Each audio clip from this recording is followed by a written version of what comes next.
নির্বাচন কবে হবে সেটি জানাবে অন্তর্বর্তী সরকারি, রাজনৈতিক দল নয়। প্রধান উপদেষ্টার সঙ্গে মতবিনিময় শেষে বিএনপি মহাসচিব মির্জা ফখরুল ইসলাম আলমগীর কথা বলেছেন।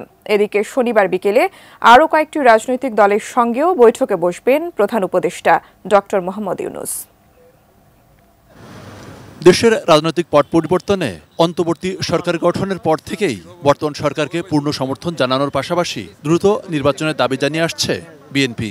দলটির পক্ষ থেকে রাজনৈতিক দলের সঙ্গে সংলাপেরও তাগিদ দেওয়া হচ্ছিল। এই অবস্থায় দেশের সার্বিক পরিস্থিতি নিয়ে আলোচনা করতে বৃহস্পতিবার অন্তর্বর্তী সরকারের প্রধান উপদেষ্টা ডক্টর মোহাম্মদ ইউনূসের আমন্ত্রণে তার সরকারি বাসভবন যমুনায় যান বিএনপির ৩ নেতা।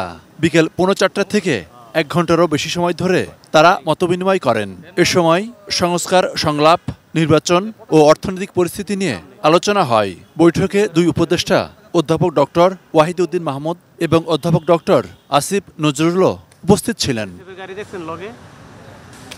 পরে বিএনপি মহাসচিব মির্জা ফখরুল সাংবাদিকদের কাছে আশাবাদ জানান, অন্তর্বর্তীকালীন সরকারের প্রধান উপদেষ্টা ডক্টর ইউনূস তার আন্তরিকতা, যোগ্যতা ও দেশপ্রেম দিয়ে খুব দ্রুতই দেশে স্থিতিশীলতা আনতে পারবে।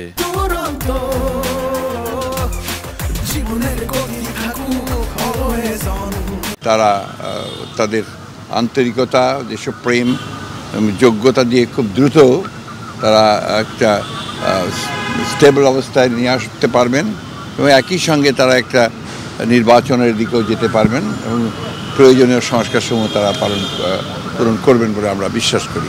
ওটা ওনারাই বলবেন যে তারা কতদিনের মধ্যে এটা পারবেন। রাজনৈতিক দলগুলোর সঙ্গে আলোচনা হবে পর্যায়ক্রমে। না, আমরা কোনো তারিখ বলিনি, বলার প্রয়োজন নেই। ওনারাই তো তারিখ বলবেন, আমরা তো তারিখ বলবো না। ধন্যবাদ। এদিকে দলের স্থায়ী কমিটির সদস্য আমির খসরু মাহমুদ চৌধুরী বলেন, দেশের স্বাধীনতা, সার্বভৌমত্বের ক্ষতি করে কারোর সাথে সম্পর্ক চায় না বিএনপি।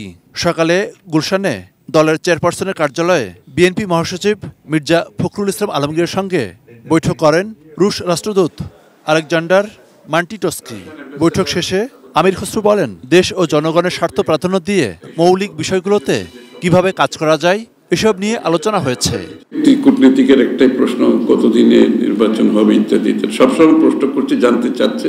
তা আমাদের অবস্থান তো আমরা পরিষ্কার করেছি, সেটা হচ্ছে আমরা তো কোনো নির্দিষ্ট সময়ের কথা বলি নাই। আমরা বলেছি যৌক্তিক একটা সময়ের মধ্যে ইন্টেরিয়াম সরকার ওদের কাজগুলো করতে হবে, দেশের নির্বাচনও হতে হবে, জনগণের সরকারও হতে হবে।